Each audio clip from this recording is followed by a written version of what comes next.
କିଛି ପାଇବାକୁ ହେଲେ କିଛି ହରାଇବାକୁ ପଡ଼ିଥାଏ।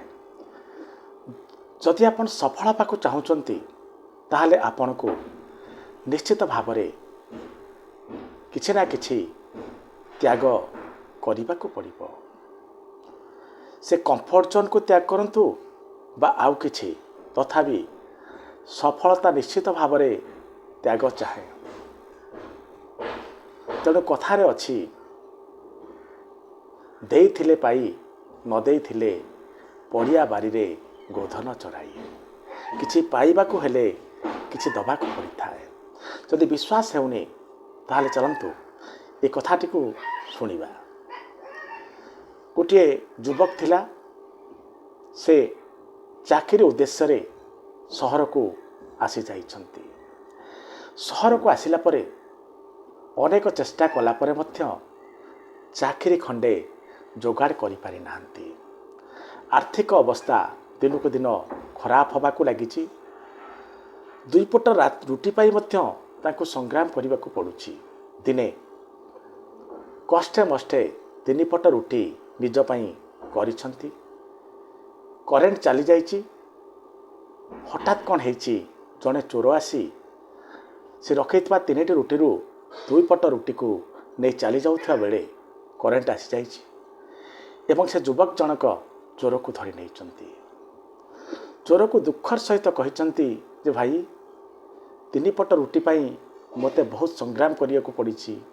ଏ ତିନିପଟ ରୁଟି ଖାଇକି ମୁଁ ଭୋକ ମେଣ୍ଟାଇଥାନ୍ତି, ତୁମେ ଏଥିରୁ ଦୁଇପଟ ରୁଟି ନେଇଯାଉଛ।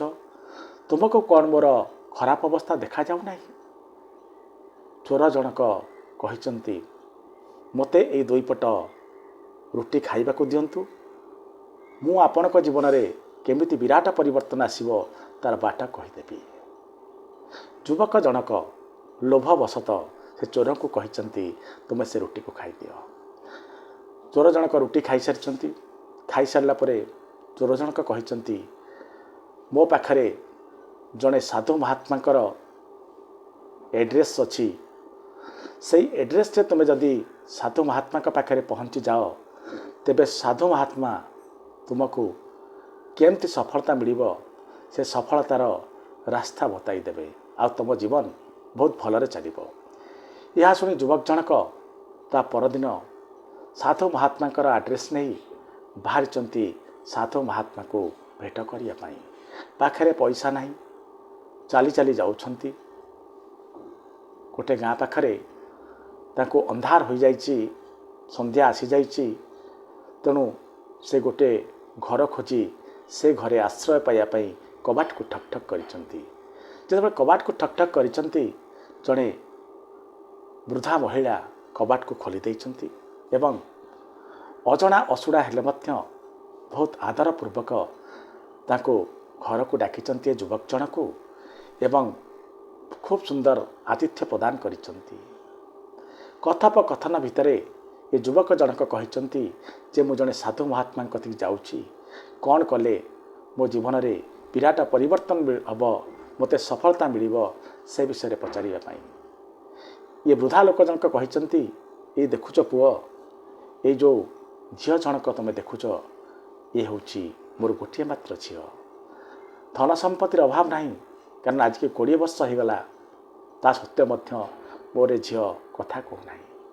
ସାଧୁ ମହାତ୍ମାଙ୍କ କତିକି ଯିବ ତ ନିଶ୍ଚିତ ଭାବରେ ପଚାରି ଆସିବ ଯେ କ'ଣ କଲେ ମୋ ଝିଅ କଥା କହିବ। ଯୁବକ ଜଣକ କହିଛନ୍ତି, ନିଶ୍ଚିତ ଭାବରେ ମୁଁ ଆପଣଙ୍କ କଥା ସାଧୁ ମହାତ୍ମାଙ୍କୁ ପଚାରି ଆପଣଙ୍କୁ କହିବି। ସକାଳ ହେଇଛି। ଯୁବକ ଜଣକ ବାହାରିଛନ୍ତି ସାଧୁ ମହାତ୍ମାଙ୍କ ତଲାସରେ। ଜଙ୍ଗଲରେ ପହଞ୍ଚିଛନ୍ତି। ଜଙ୍ଗଲକୁ ଲାଗି ଗୋଟେ ବିରାଟ ବଡ଼ ପାହାଡ଼। ସେ ପାହାଡ଼ ଅତିକ୍ରମ କଲା ପରେ ଯାଇ ସାଧୁଙ୍କର ଭେଟଭାଟ ହେବାର ସମ୍ଭାବନା ମିଳିବ। ଏତେ ବଡ଼ ପାହାଡ଼କୁ ପାରି ହେବାର ସାମର୍ଥ୍ୟ ଏ ଯୁବକ ଭାବୁଛନ୍ତି ଯେ ଏହା ମୋ ଦ୍ୱାରା ହେବ ନାହିଁ। ତେଣୁ ସେ ଦେଖିଛନ୍ତି ଜଣେ ପାଖରେ ଜଣେ ତାନ୍ତ୍ରିକ ବଇଛନ୍ତି। ତାଙ୍କ ପାଖକୁ ଯାଇ କହିଛନ୍ତି ଯେ ମୋତେ ଟିକେ ଏ ପାହାଡ଼କୁ ପାରି କରି ଦିଅନ୍ତି ନାହିଁ। ସେ ଯେଉଁ ଯାଦୁକର ଜଣକ କହିଛନ୍ତି ଯେ ମୁଁ ପାରି କରିଦେବାର କିଛି ଅସୁବିଧା ନାହିଁ, ମୋ କତିରେ ତାନ୍ତ୍ରିକ ଛଡ଼ି ଅଛି, ଛଡ଼ି ତୁମ ମୁଣ୍ଡରେ ଘୁରାଇ ଦେବି ତ ତୁମେ ସାଙ୍ଗେ ସାଙ୍ଗେ ପାହାଡ଼ ସେପଟକୁ ଯିବ, କିନ୍ତୁ ମୋତେ କୁହ ତୁମେ କୁଆଡ଼େ ଯାଉଛ। ଯୁବକ ଜଣ କହିଛନ୍ତି ମୁଁ ଯାଉଛି ଜଣେ ସାଧୁ ମହାତ୍ମାଙ୍କ ପାଖକୁ, ସେ ଜଣେ ତ୍ରିକାଳଦର୍ଶୀ ସାଧୁ ମହାତ୍ମା, ତାଙ୍କୁ ପଚାରିବି କ'ଣ କଲେ ମୋ ଜୀବନରେ ପରିବର୍ତ୍ତନ ହେବ। ଏହା ଶୁଣି ତାନ୍ତ୍ରିକ ଜଣ କହିଛନ୍ତି ବା ସେ ଯାଦୁକର ଜଣ କହିଛନ୍ତି ଯେ ତୁମେ ଯାଉଛ, ମୁଁ ତୁମକୁ ପାରି କରିଦେବି ଏ ଯେଉଁ ପାହାଡ଼କୁ, କିନ୍ତୁ ମୋର ଗୋଟେ ପ୍ରଶ୍ନ ପଚାରି ଆସିବ ଯେ ମୁଁ ଆଜିକି ବହୁ ବର୍ଷ ଧରି ଏ ଯାଦୁବାଡ଼ି ଧରି ବସିଛି, ଭଗବାନଙ୍କୁ ଡାକୁଛି, ହେଲେ ମୋର ଉଦ୍ଧାର ହେଉନାହିଁ କାହିଁକି, କ'ଣ କଲେ ମୋର ଉଦ୍ଧାର ହେବ। ଯୁବକ ଜଣକ କହିଛନ୍ତି ଠିକ୍ ଅଛି, ମୁଁ ଆପଣଙ୍କ କଥା ମଧ୍ୟ ନିଶ୍ଚିତ ଭାବରେ ପଚାରିକି ଆସିବି। ଏହାପରେ ଯାଦୁକର ଜଣକ ବା ତାନ୍ତ୍ରିକ ଜଣକ ତାଙ୍କ ମୁଣ୍ଡରେ ଯାଦୁ ଛଡ଼ିକୁ ଘୁରାଇ ଦେଇଛନ୍ତି ଏବଂ ଚାହୁଁ ଚାହୁଁ ଯୁବକ ଜଣକ ପାହାଡ଼କୁ ପାରି ହୋଇଯାଇଛନ୍ତି। ଏହାପରେ ପାହାଡ଼ ପାରି ହୋଇ କିଛି ବାଟ ଗଲା ପରେ ଗୋଟେ ବିରାଟ ବଡ଼ ନଦୀ ପଡ଼ିଛି। ନା କୌଣସି ଡଙ୍ଗା ଅଛି, ନା କିଛି ସାଧନ ଅଛି ନଈକୁ ପାରି ହେବାକୁ। ଏହି ସମୟରେ ଏ ଯୁବକ ଜଣକ ଦେଖୁଛନ୍ତି ଗୋଟେ ବିରାଟ ବଡ଼ କଶ୍ୟପ। ସେ କଶ୍ୟପକୁ କହିଛନ୍ତି ଯେ କଛୁଆ ଭାଇ, ତୁମେ ମୋତେ ସେପଟକୁ ପାରି କରିଦେଇପାରିବ। କଚ୍ଛପ କହିଛନ୍ତି ଇଏ ତ ମୋ ବାଁ ହାତର କଥା, କିନ୍ତୁ ମୋତେ କୁହ ତୁମେ କୁଆଡ଼େ ଯାଉଛ। ଯୁବକ ଜଣ କହିଛନ୍ତି ମୁଁ ଯାଉଛି ଜଣେ ସାଧୁ ମହାତ୍ମାଙ୍କ ପାଖକୁ, କ'ଣ କଲେ ମୋ ଜୀବନ ସଫଳ ହେବ ପଚାରିବାକୁ। ଏହି ସମୟରେ ଏ କଚ୍ଛପ ଜଣକ କହିଛନ୍ତି, କଚ୍ଛପ କହିଛି ଯେ ତୁମେ ଯାଉଛ ତ ମୋର ଗୋଟେ ପ୍ରଶ୍ନ ପଚାରିଦେବ, ମୁଁ ତୁମକୁ ନଦୀ ପାରି କରିଦେବି, କିନ୍ତୁ ତୁମେ ମୋର ଗୋଟେ ପ୍ରଶ୍ନ ପଚାରି ଆସିବ। କ'ଣ ପ୍ରଶ୍ନ ନା ମୁଁ ଅନେକ ଦିନ ହେଲା ଭଗବାନଙ୍କୁ ଡାକୁଛି, ତଥାପି ମୋର ମୁକ୍ତି ମିଳୁନାହିଁ କାହିଁକି। ବହୁ ବର୍ଷ କାଳ ମୁଁ ଡାକି ଡାକି ଚାଲିଛି, ଆଜି ଯାଏଁ ମୋତେ ମୁକ୍ତି ମିଳୁନାହିଁ କାହିଁକି, ପଚାରି ଆସିବ। ଯୁବକ ଜଣକ କହିଛନ୍ତି ନିଶ୍ଚିତ ଭାବରେ।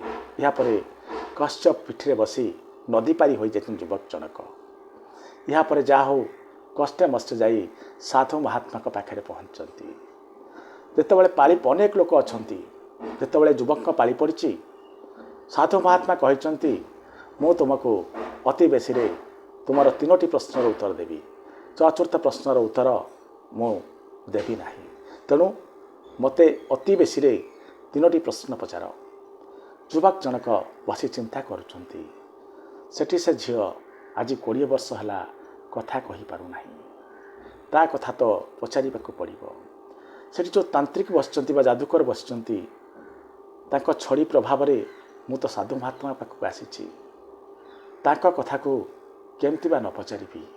ଏଣେ କଚ୍ଛପ ଯଦି ନଥାନ୍ତେ ତାହେଲେ ମୁଁ କ'ଣ ନଦୀ ପାରି ହୋଇଥାନ୍ତି ନା ସାଧୁଙ୍କ ପାଖକୁ ଆସିଥାନ୍ତି। ତାହେଲେ କ'ଣ କରିବା।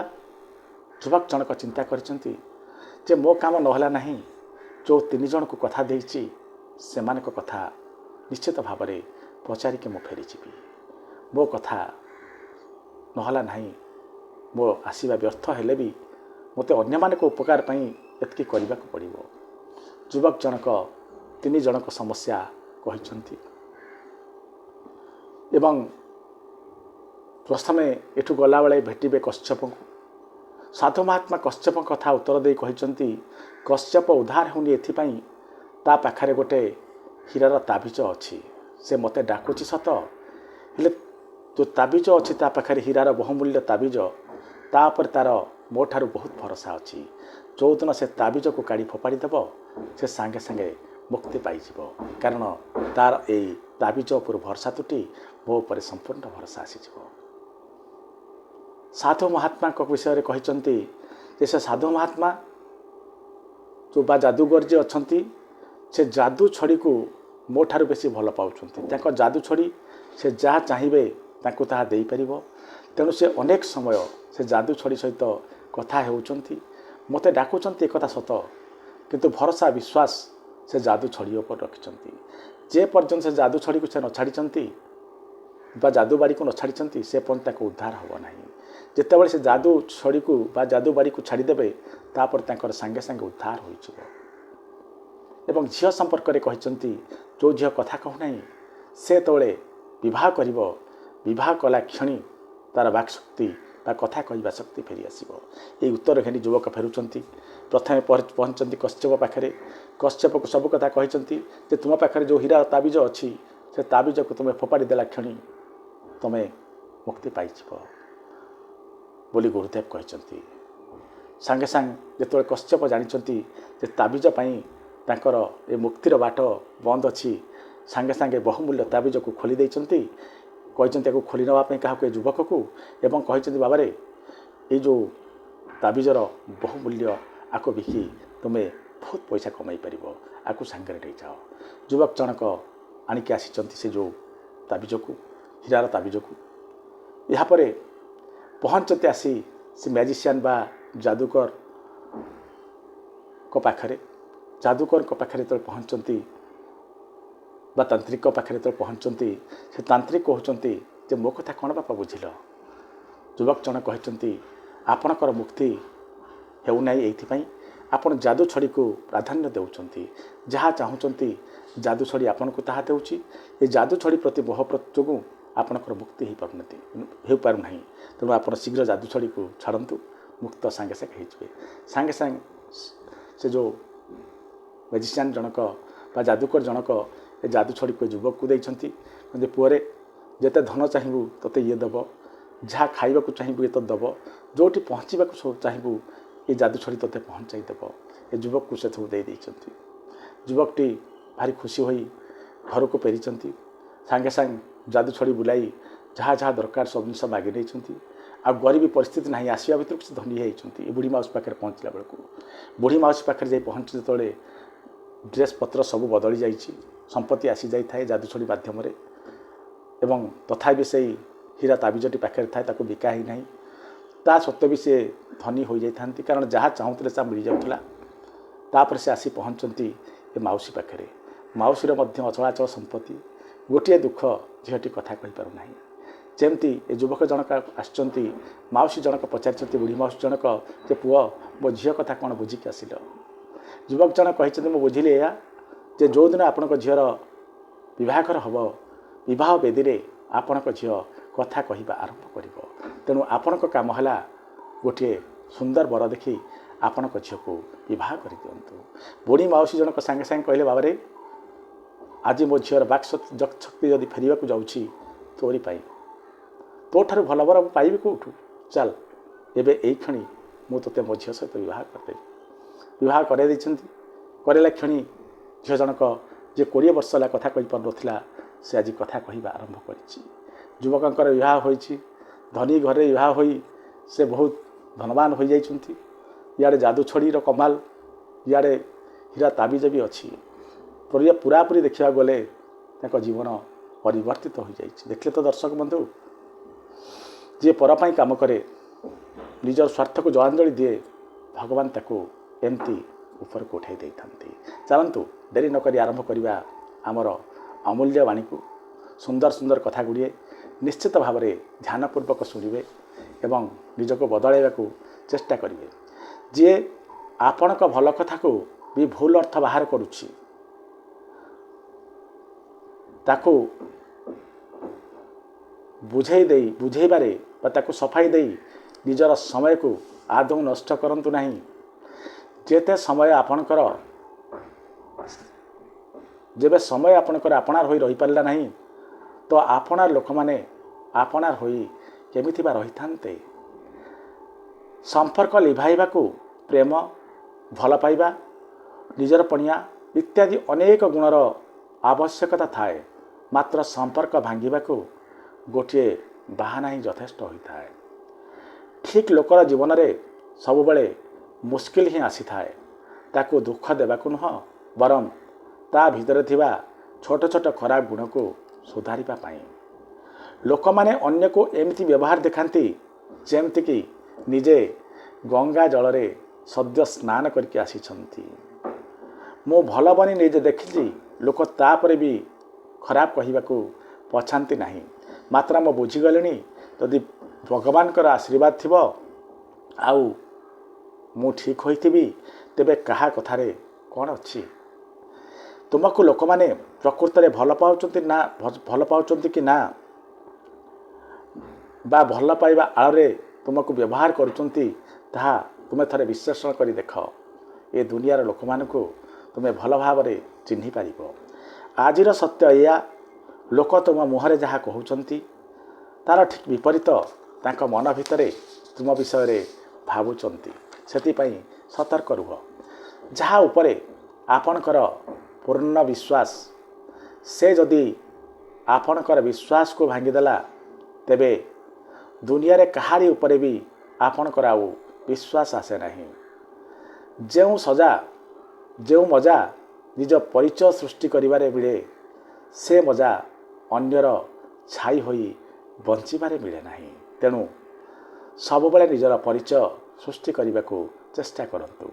खराब समय रे आपणार लोक मानकर ताना सांग मानकर बाहाना और दुख भरा गाना मनीष को सदैव शुणा को मिली थाए।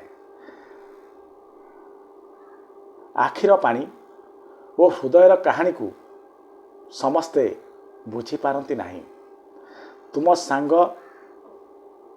बंधु मान को परीक्षा करी देखिब जदि तुम पाखरे पैसा नहीं कि सफलता नहीं तो तुमर ये दुनिया रे आपनार केही जड़े हेले भी नहीं।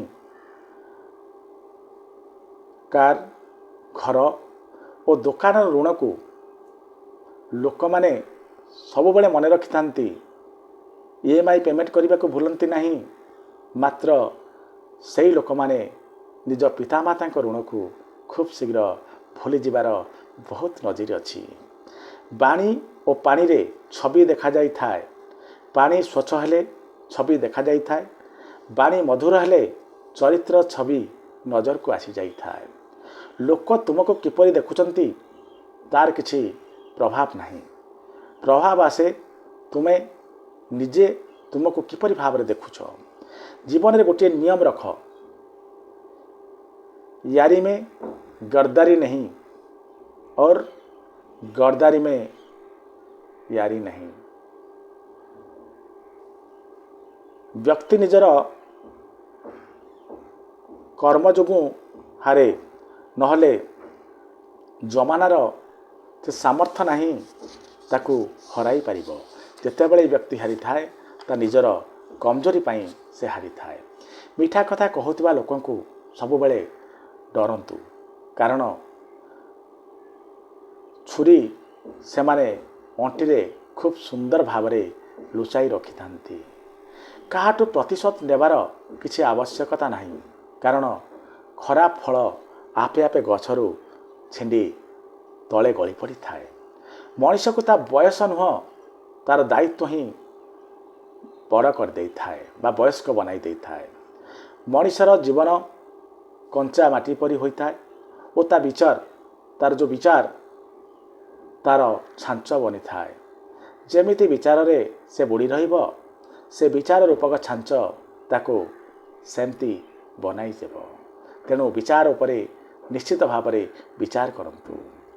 सुखरे निमंत्रण से मानको देबा उचित जो माने दुख बेले न डाकिले भी तुम पाखरे आसी पहुँची जाती। निज कमजोरी अन्य को मालूम हो कि न हो, निज कमजोरी सदैव निजको मालूम हवा निहाती दरकार। जीवन एमिति एक मोड़ रे पहुँची जोठी हृदय रे अनेक दुख थाई मध्य मिछि मिछिका हस मुहरे फुटाइबा को पड़ुछि। किछि संपर्क ओदा काठ परी होइथांती, ना से माने जलंती ना से माने लिभंती, खाली धुआं करी चली थांती एवं आखिरे पानी भरी दे थांती। जे सबुदिन भेट हुंती से जानी पारंती नहीं, आउ जे जानी पारंती से सबुदिन भेट हुंती नहीं। जदि किछि भांगिबा को चाह तो रेकर्ड को सब भांगी चल, कहार विश्वास को नुह। जीवन रे धोखा मिलला तो दुख कर नहीं, बरम खुशी हुआ कि तुम जीवन रू जड़े दोमुहा लोकर अंतर्ध्यान हो गला। दुख जार से जाने दुखर जंत्रणा केते। अन्य मनीष को यह तो तामसा अभिनय ଏପରି କେତେ କ'ଣ ଲାଗିଥାଏ। ନିଜର ମହତ୍ତ୍ୱକୁ ବୁଝନ୍ତୁ, ନିଦର ମହତ୍ତ୍ୱକୁ ବୁଝନ୍ତୁ, ନିଦର ମହତ୍ତ୍ୱକୁ ବୁଝନ୍ତୁ। ଆସିଗଲା ତ ସବୁ ଭୁଲାଇ ଦେଲା, ନ ଆସିଲା ତ ଭୁଲା କଥାକୁ ମଧ୍ୟ ମନେ ପକାଇ ଦେଇ ଆପଣଙ୍କର ଶାନ୍ତିକୁ ଉଡ଼େଇ ଦେଲା। ସମ୍ପର୍କ ରାସ୍ତା ସେତେବେଳେ ସରିଥାଏ ଯେତେବେଳେ ପାଦ ନୁହଁ ବରଂ ମନ ଥକି ଯାଇଥାଏ। କେତେବେଳେ ସମୟ ପାଇଲେ ମନକୁ ପଚାରି ବୁଝିବେ କି ଆପଣ ଜୀବନ ଜିଉଛନ୍ତି ନା ଜୀବନ କାଟୁଛନ୍ତି। କଥା କହିବାର ମଜା ସେମାନଙ୍କ ଗହଣରେ ଆସେ ଯେଉଁମାନଙ୍କ ଗହଣରେ ଆପଣ ବସିଥିଲା ବେଳେ ଭାବିକି କଥାବାର୍ତ୍ତା କରନ୍ତି ନାହିଁ, ଯାହା ମନକୁ ଆସିଲା କହିଥାନ୍ତି। ମାପଚୁପ କଥାବାର୍ତ୍ତା ନୁହଁ। ଜୀବନରେ ଅଭିଜ୍ଞତା କହେ ଲୋକ ଆପଣଙ୍କର ଖରାପ ଗୁଣ ପାଇଁ ନୁହଁ ବରଂ ଆପଣଙ୍କର କିଛି ଭଲ ଗୁଣ ପାଇଁ ଆପଣଙ୍କୁ ଘୃଣା କରିଥାନ୍ତି। ପଇସା ଆଜିକାଲି ସମ୍ପର୍କରେ ଆଇ କାର୍ଡ଼ ସଦୃଶ ପାଲଟି ଯାଇଛି। ପଇସା ନଥିଲେ ଆପଣ ନିଜର ଆଇଡେଣ୍ଟିଟି ହରାଇବାର ଭୟ ମଧ୍ୟ ସୃଷ୍ଟି ହୋଇଛି। ଭାଗ୍ୟଠାରୁ ଅଧିକ ପାଇବାର ଆଶା ଓ ସମୟ ପୂର୍ବରୁ ପାଇବାର ଅଭିଳାଷା ଆମ ସମସ୍ତଙ୍କର ଦୁଃଖର କାରଣ ଅଟେ। ସବୁଠୁ ଖରାପ ସମୟକୁ ସହିଥିବା ବ୍ୟକ୍ତି ହିଁ ସବୁଠାରୁ ଭଲ ସମୟର ନିର୍ମାଣ କରିଥାଏ। ତେଣୁ ଜୀବନରେ ଖରାପ ସମୟ ଆସୁଛି ତ ଆଦୌ ଭାଙ୍ଗି ପଡ଼ନ୍ତୁ ନାହିଁ, ଧୈର୍ଯ୍ୟ ଧରନ୍ତୁ, ସମୟ ବଦଳିଯିବ। ମୋର ଭୁଲ ଧାରଣା ଥିଲା କି ତୁମେ ମୋର ସହଯାତ୍ରୀ ବୋଲି, ମାତ୍ର ପରେ ମୁଁ ଜାଣିଲି ତୁମେ ମୋ ସହ ଚାଲୁଥିଲ ସିନା, ହେଲେ ତୁମେ ଆଉ କାହାର ତଲାସରେ ବାହାରିଥିଲ। ସମ୍ପର୍କ ଯେତେ ଭଲ ଭାବରେ ଲିଭାଇଲେ ମଧ୍ୟ ଯିଏ ବଦଳିବା ଲୋକ ସେ ନିଶ୍ଚିତ ଭାବରେ ବଦଳି ଯାଇଥାଏ ଏବଂ ତୁମ ସହ ସମ୍ପର୍କକୁ କାଟି ଦେଇଥାଏ। ସମ୍ପର୍କରେ ମିଠାପଣ ଆଣିବାକୁ କ୍ଷମା ମାଗିନେବା ନିଶ୍ଚିତ ଭାବରେ ଭଲ କଥା, ନଇଁଯିବା ଆହୁରି ବଢ଼ିଆ କଥା। ମାତ୍ର ଯଦି ସମ୍ପର୍କରେ ବା ସମ୍ପର୍କ ବଞ୍ଚାଇବାକୁ ଆପଣଙ୍କୁ ହିଁ ବାରମ୍ବାର ନଇଁବାକୁ ପଡ଼ୁଛି, ବାରମ୍ବାର କ୍ଷମା ମାଗିବାକୁ ପଡ଼ୁଛି, ତାହେଲେ ଥରେ ଚିନ୍ତା କରି ଦେଖନ୍ତୁ ଆପଣ ଯେଉଁ ସମ୍ପର୍କ ବଞ୍ଚାଇବାକୁ ଚେଷ୍ଟା କରୁଛନ୍ତି ସେ ସମ୍ପର୍କରେ ଆପଣ ବୋଝ ବନି ଯାଇନାହାନ୍ତି ତ। ମିଛ ଭରସା ଦେଇ ଲୋକଙ୍କୁ ହତାଶ ନ କରି ନପାରିବା କାମକୁ ସଫା ସଫା ମନା କରିଦେଲେ ଆପଣଙ୍କର ସମ୍ମାନ ରହିବ। ଭଲ ଲୋକ ଜୀବନରେ ଖୁସି ଦେଇଥାନ୍ତି ଆଉ ଖରାପ ଲୋକ ଆପଣଙ୍କୁ ଶିକ୍ଷା ଦେଇଥାନ୍ତି। ସମୟ ଥାଉ ଥାଉ ଯଦି ଖରାପ ଅଭ୍ୟାସକୁ ବଦଳା ନଯିବ ତାହେଲେ ମନେ ରଖନ୍ତୁ ସେହି ଖରାପ ଅଭ୍ୟାସ ହିଁ ଆପଣଙ୍କ ସମୟକୁ ନିଶ୍ଚିତ ଭାବରେ ବଦଳାଇ ଦେବ। ଆଶୀର୍ବାଦ ସାଉଁଟି ଚାଲ, ନହେଲେ ପଇସା ବିନିମୟରେ ତ ଔଷଧ ମିଳିଯିବ। ଜୀବନରେ ଅହଂଭାବ ଓ ଭ୍ରମ ବହୁତ ଫରକ ପକାଇଥାଏ। ମଣିଷ ସେ ମୁହୂର୍ତ୍ତକୁ ଜୀବନରେ ଜମା ଚାହିଁଲେ ବି ଭୁଲିପାରେ ନାହିଁ ଯେତେବେଳେ ତା'ର ଆପଣାର ଲୋକମାନଙ୍କର ଆବଶ୍ୟକତା ଥିଲା, ମାତ୍ର ତା ପାଖରେ କେହି ଜଣେ ହେଲେ ବି ଆପଣାର ଲୋକ ନଥିଲେ। ଲୋକ କ'ଣ ଭାବିବେ ନ ଭାବି ଭଗବାନ କ'ଣ ଭାବିବେ ବୋଲି ଚିନ୍ତା କରି କାମ କଲେ ପାପ ଓ ଭୁଲରୁ ତୁମେ ରକ୍ଷା ପାଇପାରିବ। ପ୍ରାର୍ଥନା ଯେତେବେଳେ କରୁଛ ଏମିତି ପ୍ରାର୍ଥନା କର ଯେମିତି ସବୁକିଛି ଭଗବାନଙ୍କ ଉପରେ ନିର୍ଭର କରେ। ଆଉ ପ୍ରଚେଷ୍ଟା ବା ପ୍ରୟାସ ଯେତେବେଳେ କରୁଛ ଏମିତି ପ୍ରୟାସ କର ଯେମିତିକି ସବୁକିଛି ତୁମ ନିଜ ଉପରେ ନିର୍ଭର କରୁଛି। ଭାଙ୍ଗି ଯାଇଥିବା କାଚ ପରି ମୁଁ ଭାଙ୍ଗି ଯାଇଛି, ଭାଙ୍ଗି ଚୁରମାର ହୋଇଯାଇଛି ସତ, ହେଲେ କାହା ପାଦରେ ପଶି ମୁଁ କ୍ଷତାକ୍ତ ନ କରେ ସେଥିପାଇଁ ମୁଁ ସମସ୍ତଙ୍କ ଠାରୁ ଦୂରେଇ ଯାଇଛି।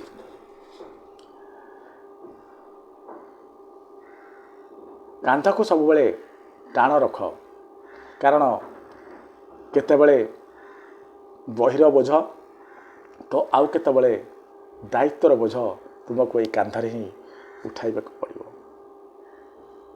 ସବୁ ଦୁଃଖ ଦୂର ହେଲା ପରେ ତୁମେ ପ୍ରସନ୍ନ ହେବ, ଏହା ଭୁଲ କଥା। ମନକୁ ପ୍ରସନ୍ନ କର, ଆପେ ଆପେ ଦୁଃଖ ସବୁ ଦୂର ହୋଇ ସୁଖରେ ପରିଣତ ହୋଇଯିବ। ଜୀବନ ଏକ ପରୀକ୍ଷା, ଏଥିରେ ବହୁତ ଲୋକ ଫେଲ୍ ହୁଅନ୍ତି। କାହିଁକି ଜାଣିଛନ୍ତି? ତା'ର କାରଣ ହେଉଛି ସେମାନେ ଅନ୍ୟକୁ ନକଲ କରିଥାନ୍ତି। ସେମାନଙ୍କୁ ଜଣା ନଥାଏ ए जीवन रूपक परीक्षा समस्तर प्रश्नपत्र अलग अलग तेणु नकल कले फेल हवा स्वाभाविक कथा। भल लोक जितेबाला खराब बनवा को बाध्य होता है आपण विश्वास करें ना से भल लोक जनक केते खराब बनी पारे। तेणु भल लोक केबे खराब बनवा को बाध्य करंतु नहीं।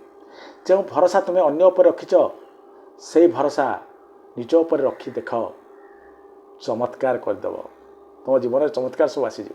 आशा कर दर्शक बंधु आज ये कथा गुड़िक निश्चित भाव में आपण मानक प्रेरणार भरीदेव। आगामी भिडियो पुणी थे देखा साक्षात हवा से पर्यंत आपण मानकर उत्तरोत्तर उन्नति कामना करी रहुछि। नमस्कार।